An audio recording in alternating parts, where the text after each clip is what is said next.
They call up, they're like, it's on fire. I'm like, what are you talking about?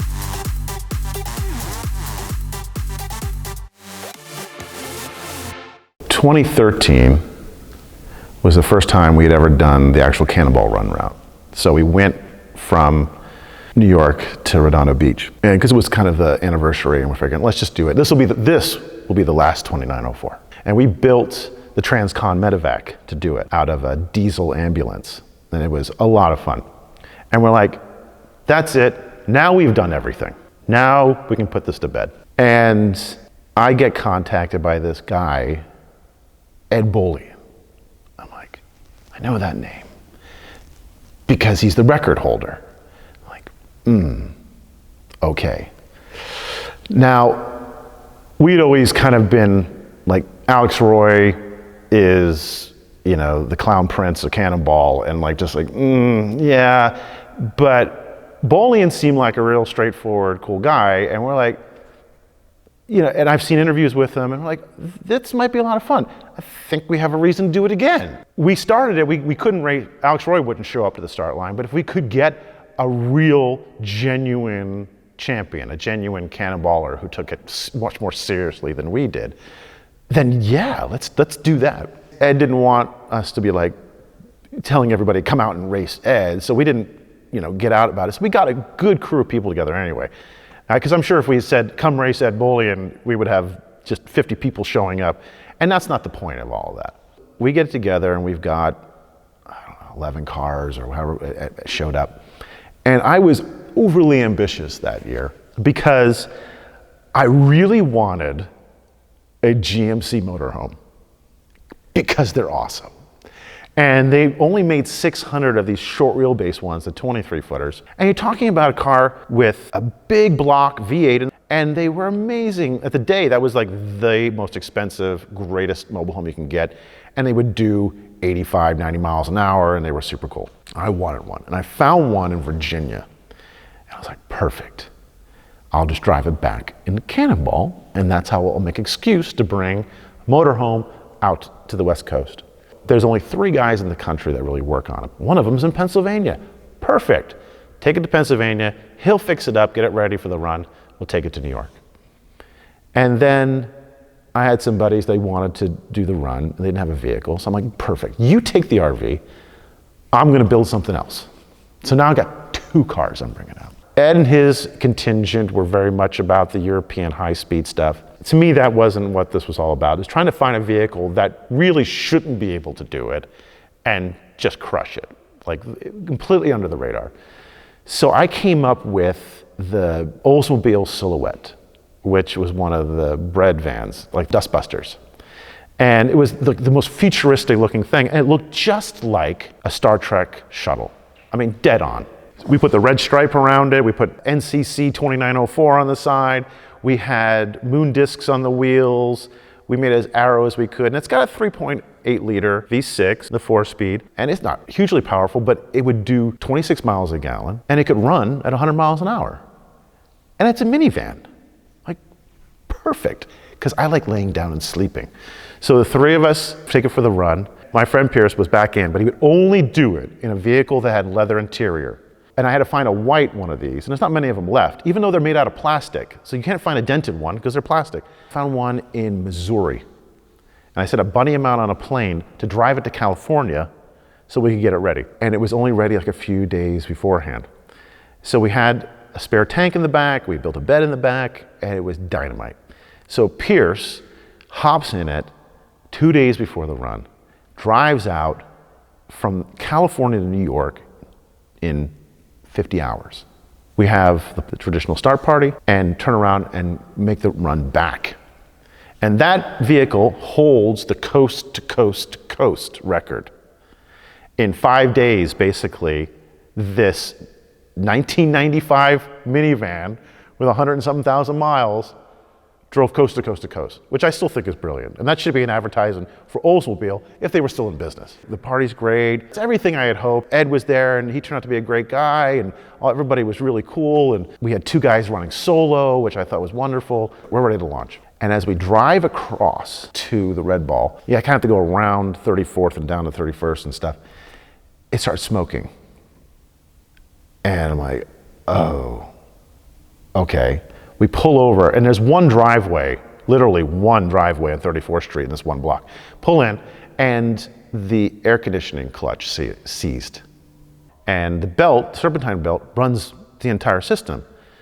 And it's Sunday evening in Manhattan. It's not a whole lot of automotive places open, or at all. We get the room for the night, and our partner who lives in Queens, he's gonna wake up first thing, 7 a.m., go to a Napa and buy like 4 different lengths of belts. And I got a piece of string, kind of figured out how I could go around the AC compressor. That evening, while we're at the hotel waiting, and I'm already kind of like, great, I get phone calls from the RV. It's breaking down. So the smell of gas, and it's getting 3 miles to the gallon, and something's wrong, and they're soldiering on, and they're only going 55 miles an hour. And I get calls, and I haven't slept, and every few hours from them going, what should we do? I'm like, I can't help you right now. They were all great, but none of them were real mechanics, so they're doing the best they can. And we get up in the morning, we get the van running. It is 10 o'clock in the morning in Manhattan when we left. And it takes us an hour to get out of Manhattan. And so I fell asleep. And I wake up being thrown from one side of the van to the other. We're going through Pennsylvania, and all I can hear is the engine going, "Ah!" And my 2 co-drivers are just hammering it because they're not giving up.